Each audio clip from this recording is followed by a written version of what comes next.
She is generous and kind, instilled with a deep-seated sense of justice, grounded in reason, and committed to timeless principles. At her best, she exemplifies rule of law, champions individual liberty, prizes capitalism, eschews racism, and embraces those who want to adopt her heritage. America, at her best, is a nation so set on principle and so bent on life, liberty, and property that she goes to war in other countries to preserve it. America, at her best, is a nation that cannot be judged by the government it elects, but by the people who elect it. The people who are, at their best, informed, if not passionate, about the state of the Union, invested in the American economy, and self-motivated to pursue their own dreams of their own volition for their own prosperity, knowing that they live in a nation where they will be permitted to reap what they sow with their own hands. America, at her best, is fueled by her citizens' hard work and work ethic, the kind that knows a day of work will be rewarded by the fruits of that same labor without it going through the government's fingers or being picked through by a redistributive and bureaucratic government. When people keep what they earn more.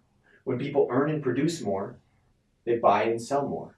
When people buy and sell more, the American economy soars. And when the American economy soars, the world is a better place because a country intrinsically structured around objectively good principle sets the standard for global business. When America is at her best, Americans are more focused on pursuing their own dreams than reaping benefits from others' successes. Her citizens know the value of elbow grease and capitalize on every opportunity. Instead of creating fancy terms for non-existent social and economic inequalities or skipping days of work to complain about their low wages.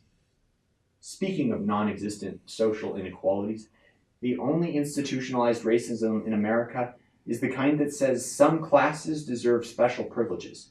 The kind that requires schools to accept a certain number of black, brown, or female students instead of the students who contribute most to that program. The kind of institutionalized racism that is contrary to the American idea that you get what you work for. No more, no less.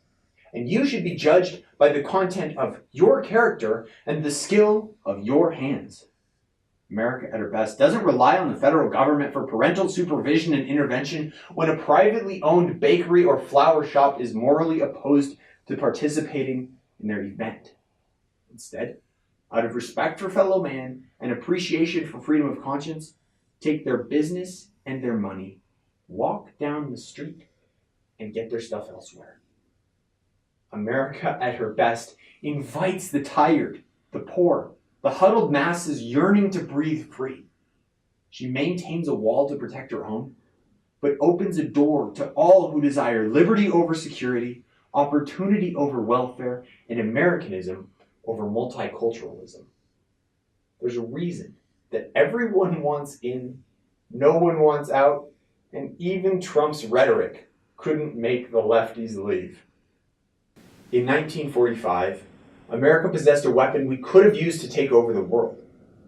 But instead, we used it sparingly to end the war as quickly as possible, to minimize total lives lost.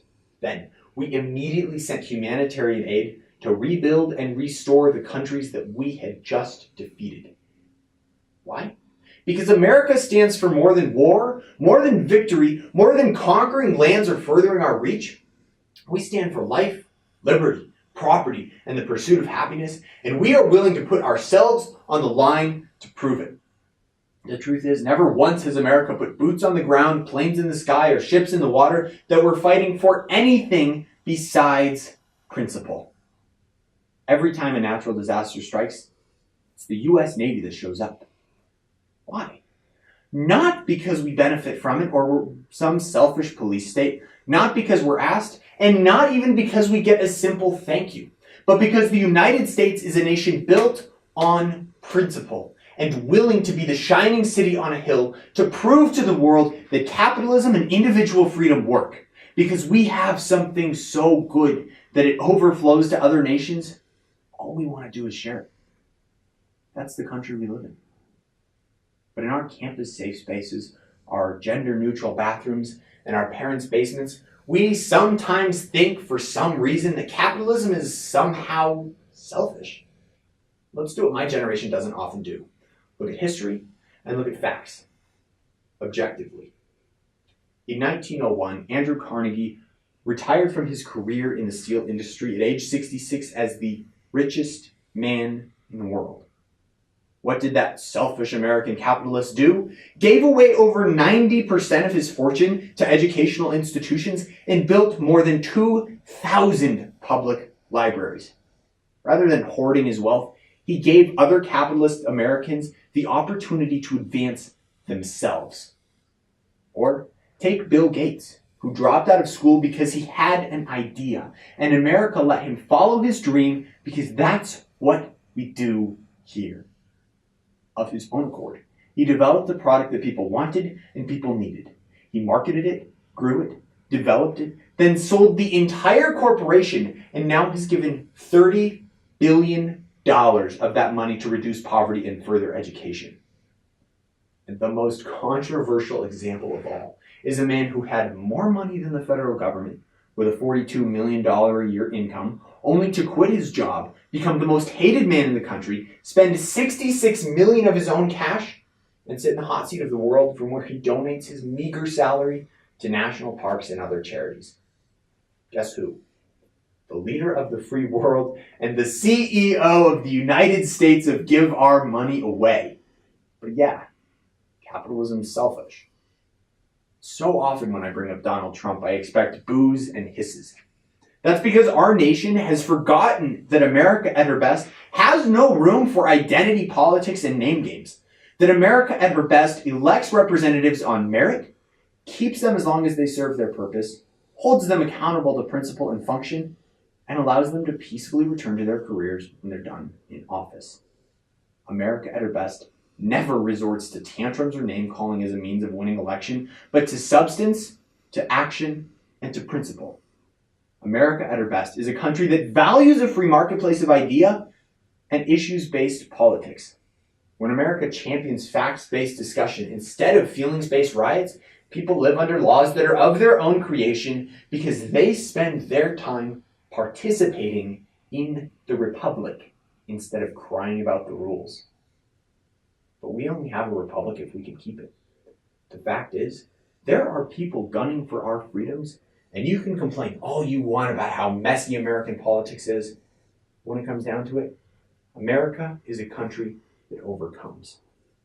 We started out as a few poor colonists in a dim, stuffy room and became the world's leader in every area. Greater than any nation, state, or empire in the history of the world. It was because of the heart, the value, the principles, and the recognition of God-given rights. So when the Tories, the Confederates, the Nazis, the Soviets, and the Communist Party USA, when the Taliban or Al-Qaeda or ISIS, when the mainstream media, the radical lobbies, the postmodernists, the social justice warriors, or the whole world tell us to lay down our freedoms, Americans, at our best, plant our feet and our flag in this sweet land of liberty and proudly proclaim, God bless America.